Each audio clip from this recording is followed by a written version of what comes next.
ஏங்க நேத்தே நான் போன் பண்ணி கேட்டப்ப என்ன சொன்னீங்க? வேலை முடிஞ்சிருச்சு, 8 மணி போல கிளம்புவேன்னு சொன்னீங்கல்ல. வர்றதுக்கு இவ்வளவு நேரமா உங்களுக்கு? 8 மணிக்கே வேலை முடிஞ்சுப்பா.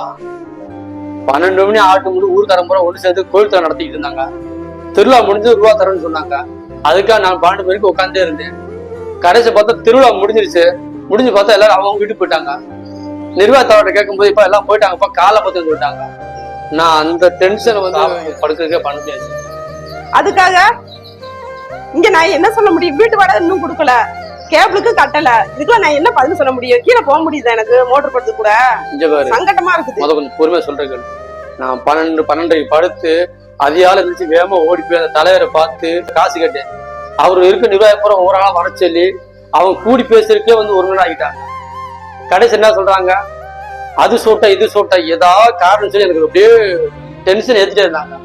ஏன்னா எதுக்காக அந்த வேலை வார்த்தை மீதி காசு கொடுக்காம இருக்க என்ன குற்றம் சொல்லுமோ எல்லாம் சொல்லுவாங்க.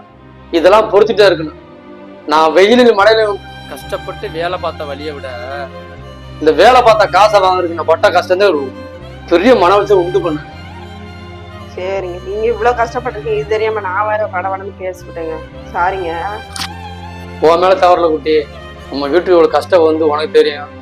நான் வெளியில வேலைக்கு போற வந்து தவறு சொல்லிருக்கேன். உனக்கு தவறு என் மேலதான். என்ன சரி,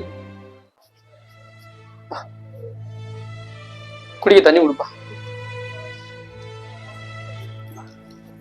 சாப்பிட்டீங்களா மாமா? எங்கப்பா காலை டென்ஷன்ல காலை சாப்பிடவே.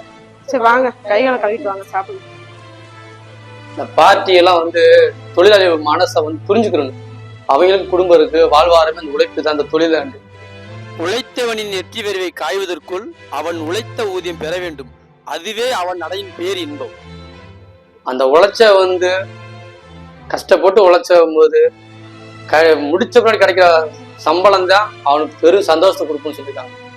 ஆனா இங்க வேலை பார்த்து மாடா உழைச்சிட்டு அந்த காசை வாங்கும்போது வார்த்தை தகாத வார்த்தை இழி சொல்லுவாங்க.